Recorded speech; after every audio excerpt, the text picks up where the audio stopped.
Voilà, je voudrais simplement, dans une simplicité, partager la pensée de Dieu dans mon cœur pour vous. Je disais tout à l'heure, pour ceux qui n'ont pas écouté, avant de vous parler, elle m'a parlé à moi. Donc, je crois que Dieu a quelque chose, Jésus a quelque chose pour chacun d'entre nous ce soir. On lit un passage dans la parole de Dieu, c'est dans le livre de Genèse 6 et au verset 9. Il nous est dit ceci, c'est au sujet de Noé, bien sûr. Voici la postérité de Noé. Noé était un homme juste et intègre parmi ses contemporains. Noé marchait avec Dieu. Noé engendra 3 fils, Sem, Cham et Japheth. La terre était corrompue devant Dieu. La terre était pleine de violence. Dieu vit que la terre était corrompue, car toute chair avait une conduite corrompue sur la terre. Alors Dieu dit à Noé, j'ai décidé de mettre fin à tous les êtres vivants, car la terre est pleine de violence. À cause d'eux, je vais donc les détruire. Je vais donc les détruire avec la terre. Fais-toi une arche de bois de gopher. Tu en disposeras cette arche en cellules, et tu la enduiras d'un enduit, en dedans et en dehors.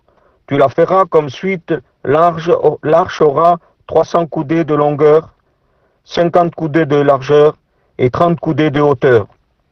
Tu feras à l'arche une ouverture d'une coudée disposée tout en haut. Tu placeras la porte de l'arche sur le côté. Et tu feras un étage inférieur, un second et un troisième. Et quant à moi, je vais faire venir le déluge sur la terre pour détruire toute chair qui sous le ciel a souffle de vie. Tout ce qui est sur la terre périra.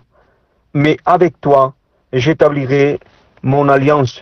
Tu entreras dans l'arche avec tes fils, ta femme et tes belles-filles. Amen. Que Dieu soit béni. Voilà, j'aimerais, à travers ces quelques mots, ce passage que vous connaissez si bien, vous donner quelques mots que le Seigneur a mis dans mon cœur.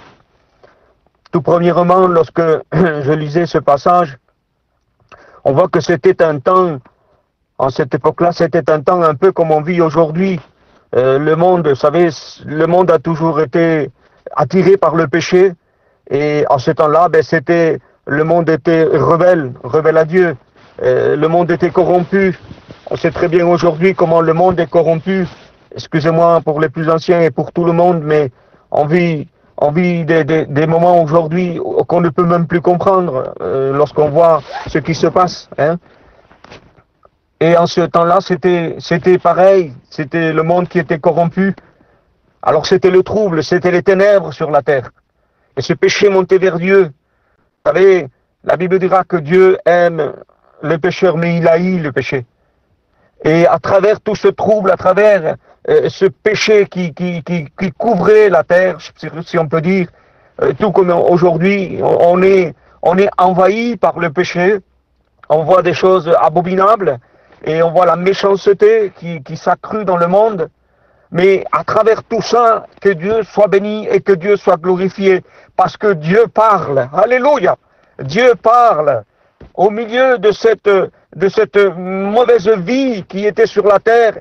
Dieu continue à parler, et Dieu a parlé à Noé, parce que la Bible nous dira que Noé était juste et intègre, et ce que réellement nous sommes l'église de Dieu. Et la Bible dira que nous avons l'avait purifié dans son sang. Et Christ nous parle, oui. Il n'y a rien qui empêche le Sauveur de nous parler. Même si aujourd'hui le monde vit dans l'angoisse, vit dans la terreur, où le péché est à son comble, où réellement le cœur est troublé de l'humanité, laisse-moi te dire que là où tu es, Jésus te parle, Dieu te parle, et il va parler à Noé.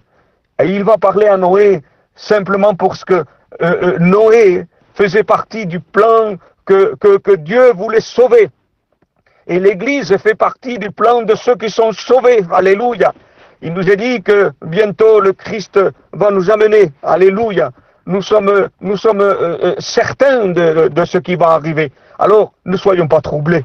C'est vrai qu'on vit des temps difficiles, des temps où réellement il semblerait que l'ennemi est en train de troubler, que tout va mal. Mais laisse-moi te dire que rien ne trouble Dieu et que rien ne vient dépasser Dieu. Dieu contrôle toute situation et quand lui, il parle, tout se tait. Les disciples étaient dans une barque et la tempête est venue et les tourbillons étaient là et la crainte était là et leur cœur était troublé. Mais quand ils ont réveillé le maître s'est levé et quand le maître se lève, tout s'aplatit. Et il va dire, mer, tais-toi et vent, tais-toi. Il est celui qui parle au vent et qui parle à la mer. Et si ce soir tu es troublé dans ton cœur, si réellement tu te sens abattu, si réellement tu ne vois pas le bout du tunnel, on va dire, laisse-moi te dire que Christ est là pour toi et il te parle. Alléluia. Ce soir, il veut parler à tous ceux qui nous écoutent. Ce soir, le Sauveur veut s'adresser à chacun d'entre nous. Que Dieu soit béni. C'est vrai qu'il allait arriver quelque chose de terrible. Quelque chose de terrible, mais Noé était averti. Alléluia. Et c'est réellement ce que nous sommes en train de vivre. C'est vrai, et nous le sentons, hein, tout prédicateur, tout chrétien sent que l'avènement va être pour maintenant. On sent réellement qu'il n'y a plus rien qui empêche que le Christ vienne nous enlever. Mais Dieu nous parle et nous avertit. Il nous a dit que la terre était corrompue et que réellement on voyait le péché sur la terre. Et j'aimerais que ce soir vous puissiez tourner vos regards et regarder ce que le monde, comment il est aujourd'hui. Il n'y a presque pas besoin d'écouter des messages. Si on est chrétien, on voit, on comprend. Les radios, la télévision nous annonce par ce qu'ils disent, nous annonce tout simplement ce que la Bible a dit. Alors aujourd'hui, nous devons résoudre dans notre cœur une seule et unique chose, être prêt à l'enlèvement de l'Église, être prêt à de ce que le Seigneur puisse venir nous prendre. Amen. Et il va dire à Noé, je voudrais avancer vite fait avec vous, il va dire, voilà, Noé, j'ai décidé de détruire donc la terre avec les personnes. C'est une décision de Dieu. Parce que en réalité, ne pensez pas que les hommes sont avant Dieu. Dieu contrôle toute situation.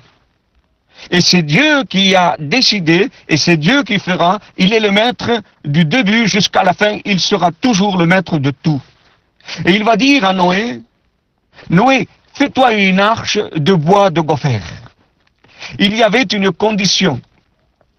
Il devait se faire une arche, mais pas n'importe quelle arche. Cette arche devait être construite avec un bois de gopher.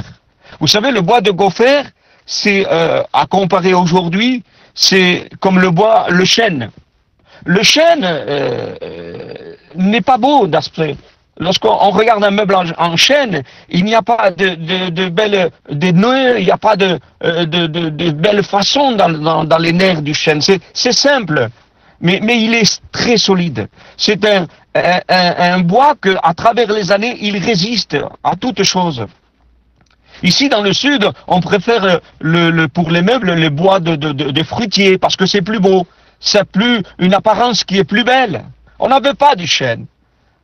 Mais laisse-moi te dire qu'aujourd'hui, ce n'est pas une question d'apparence qu'il nous faut, mais c'est quelque chose qui soit réellement solide, quelque chose qui résiste, quelque chose qui peut traverser toutes les situations.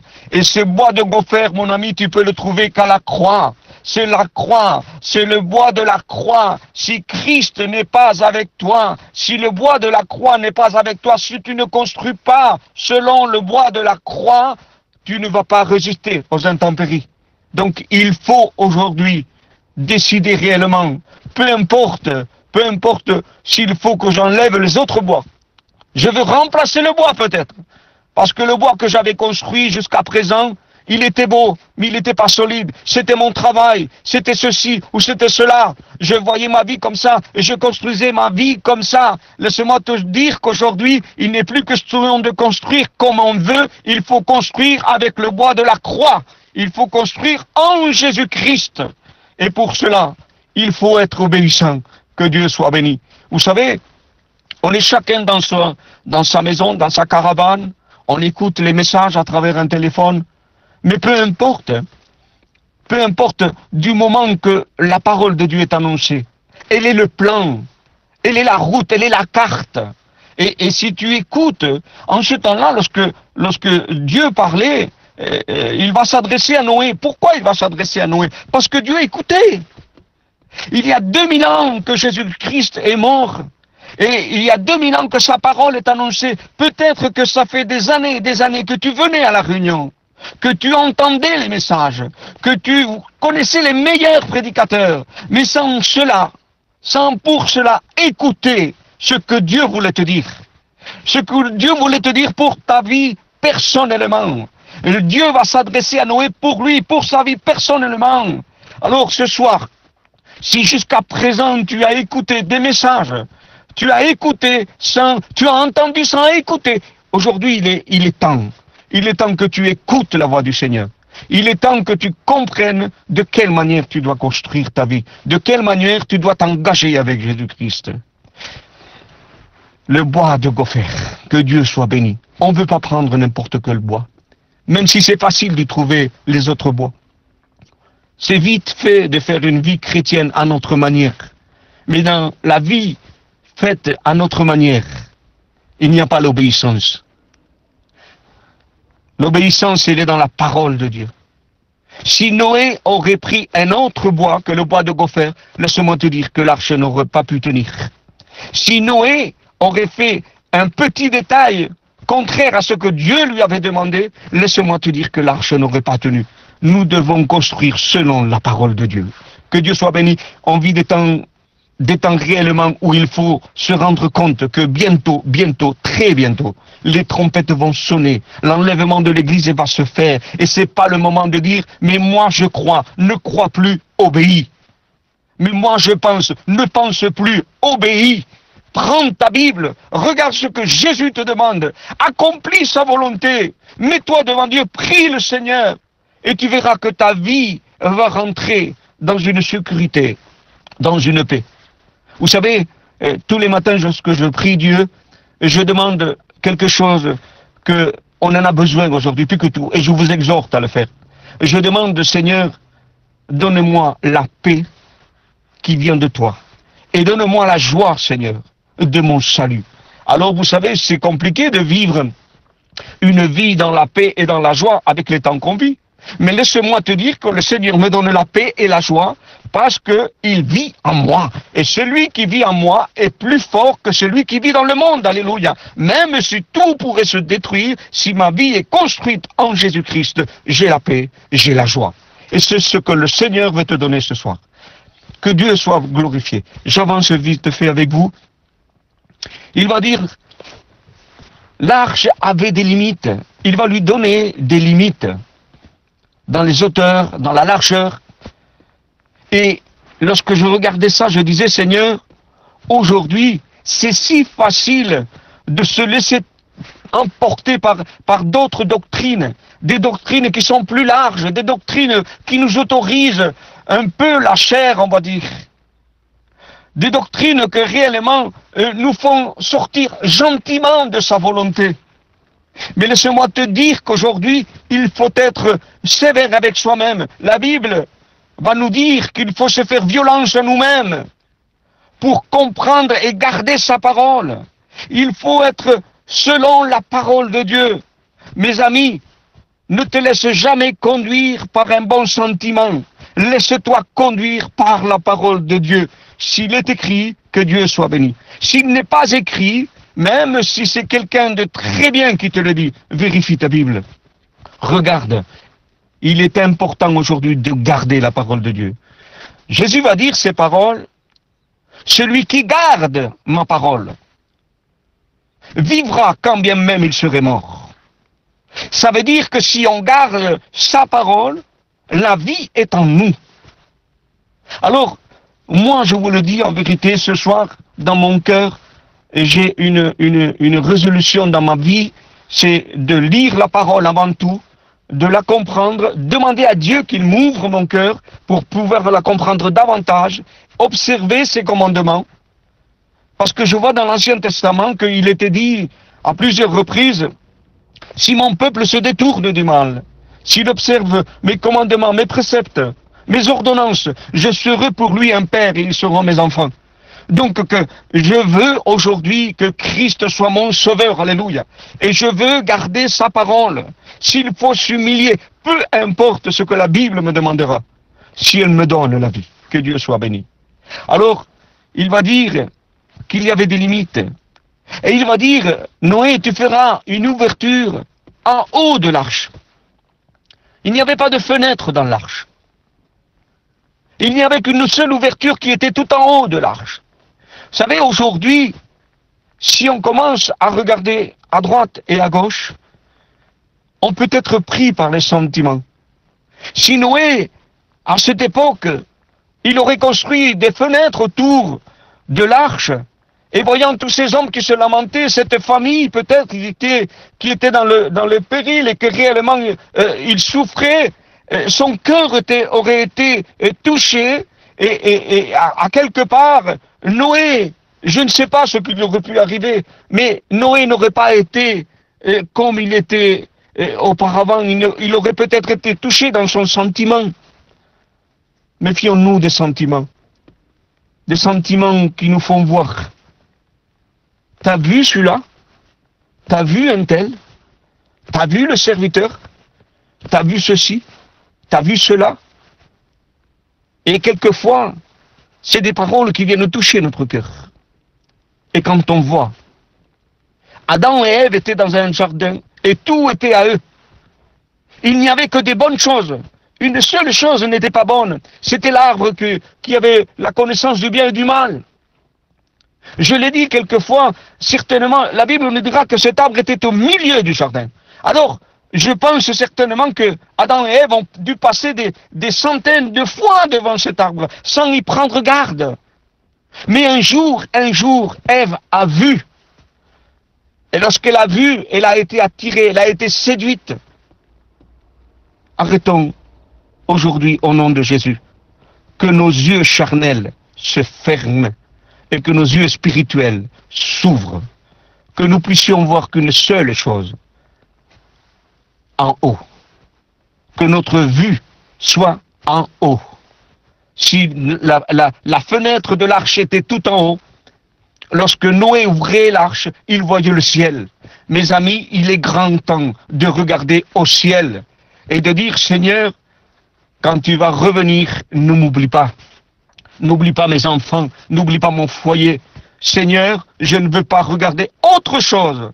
Je ne veux pas entendre autre chose que toi. Que Dieu soit béni, que Dieu soit glorifié. Il nous est dit aussi qu'il y avait une porte sur le côté. Parce que réellement, il n'y avait pas de place pour nous dans l'arche. Il n'y avait pas de salut. La Bible dira que nous étions perdus, privés de la gloire de Dieu.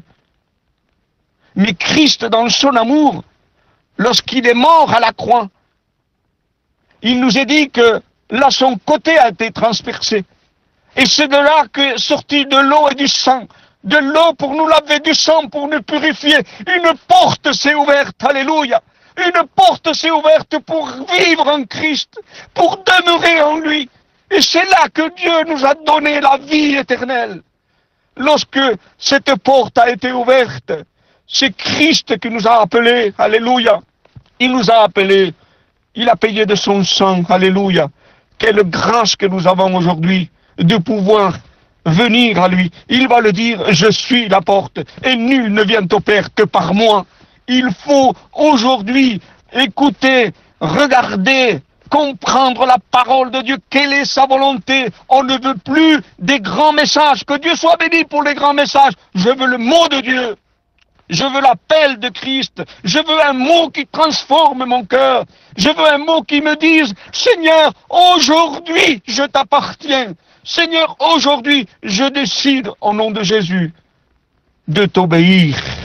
Je veux construire ma vie, Seigneur, pas n'importe comment, comme tu me le demandes. Que Dieu soit béni. L'arche avait 3 étages. Un premier, un second et un troisième. Nous sommes dans toute la vérité. Et dans la parole de Dieu, il y a Dieu le Père, Jésus le Fils et le Saint-Esprit. Et que Dieu soit glorifié. Parce que si nous sommes dans la vérité, nous ne serons pas trompés. Tout ce que nous pouvons observer, garder de cette parole, nous amènera à la vie. Que Dieu soit béni, que Dieu soit glorifié. Alors, regardez, je vais terminer avec ces paroles. Il nous est dit, mais Noé, alléluia, que Dieu soit béni. Mais Noé, voilà, je vais détruire la terre, voilà, je vais détruire tout ce qui s'y trouve. Mais avec toi, alléluia, et avec toi, et ce soir c'est avec toi qui m'écoute, qui écoute la parole de Dieu. C'est à tous ceux qui écoutent ce soir que Jésus dit, avec vous, je veux établir mon alliance. Alléluia. Avec vous, je veux établir mon alliance. Fais alliance avec Christ ce soir même. Là où tu es, mets-toi à genoux et dis, Seigneur, je veux faire alliance avec toi. Je veux faire partie de l'enlèvement de l'Église. Je veux garder ta parole. Je veux être vrai, Seigneur. Je veux que tu vives avec moi. Je veux avoir la paix que le monde ne donne pas. La joie que le monde ne peut plus offrir. Seigneur, je veux t'appartenir. Je veux construire ma vie, Seigneur, avec le bois de la croix. Il va dire, avec toi, j'établirai mon alliance. Alléluia, que Dieu soit béni. Et regardez les promesses de Dieu. Ça, c'est beau. Tu entreras dans l'arche. Amen. Tu entreras dans l'arche avec tes fils, avec ta femme, avec tes belles-filles. Il lui offre réellement la vie pour lui et tous ceux qui l'entourent. Mon ami, écoute-moi bien ce soir. Si tu veux gagner ceux qui t'entourent, il faut que l'esprit que tu as reçu de Jésus soit puissant en toi. Il faut que tes paroles soient assaisonnées de sel. Il faut que tu attires les âmes à toi. Il faut que ta vie soit comme Christ te la demande. Prie pour ta famille. Et si tu es selon sa parole, je te le promets, que le Seigneur sauvera le tien. Parce que Dieu est un Dieu qui aime. Alléluia. Il aime et il bénit. Il bénit abondamment. Alors sur ces quelques paroles, je vous exhorte au nom de Jésus. Là où tu es, si jusqu'auparavant tu avais construit d'une certaine manière, arrête de construire. Détruis s'il le faut ce que tu avais construit. Oui, mais moi j'avais fait ma vie comme ça. Ta vie ne t'amènera pas au ciel. La vie de Dieu nous amène au ciel. La vie de sa parole nous amènera jusqu'à la nouvelle Jérusalem. La vie de Christ nous enlèvera dans les airs. Alléluia. Il faut aujourd'hui que la parole demeure en toi, que Jésus demeure en toi et que son esprit te dirige et te conduise. Alors que Dieu soit béni sur ces quelques mots. J'espère que tout le monde m'a entendu. Faites une expérience avec le Seigneur. Mes amis, je vous le dis, et c'est une certitude, je pense que mes frères serviteurs de Dieu le voient aussi, le comprennent aussi. Il n'y a plus de temps. Il n'y a plus de temps. Il est le temps de se repentir. Il est le temps de demander pardon. Il est le temps de dire, Seigneur, maintenant voilà. Si tu me veux, on va dire, enfermé sur 4 petits murs dans ma maison, dans ma caravane, pour être vrai avec toi. C'est parce que peut-être auparavant, j'étais pas vrai avec toi. J'étais vrai avec toi à l'extérieur, mais à l'intérieur, j'étais pas vrai. Vous savez, dans l'arche, il y avait un enduit que ça faisait comme une graisse. Et lorsqu'il va donner l'ordre à Noé de le construire, il va dire, tu l'enduiras de cet enduit à l'intérieur et à l'extérieur. Il fallait que réellement l'extérieur soit recouvert et l'intérieur aussi. Il faut que notre vie soit recouverte de son esprit à l'extérieur lorsque nous sommes dehors, mais surtout aussi lorsque nous sommes à l'intérieur. Il faut être chrétien chez soi pour être chrétien à l'extérieur. Que Dieu soit glorifié et que Dieu nous aide à pouvoir accomplir ce que le Seigneur nous demande. Que Dieu vous bénisse. Je laisse la place à Aziz.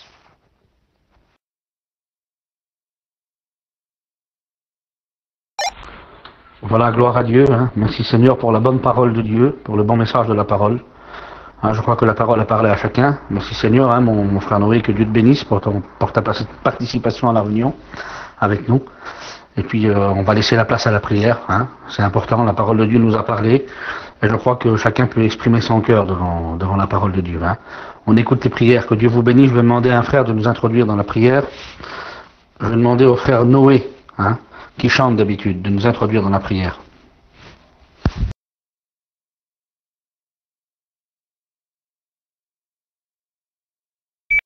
Il est pas là, Aziz.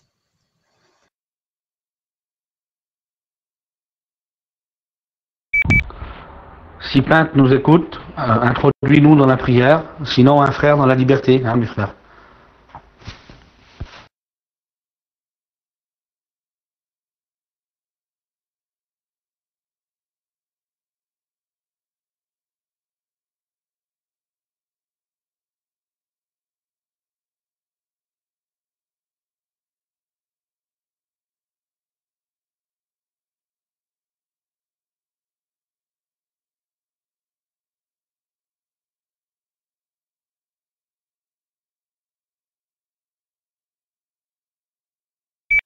Voilà, j'ai vu qu'il y avait mon cousin Champy dessus, sur le groupe avec nous. Champy Hoffman. Introduis-nous dans la prière, hein. Que Dieu te bénisse.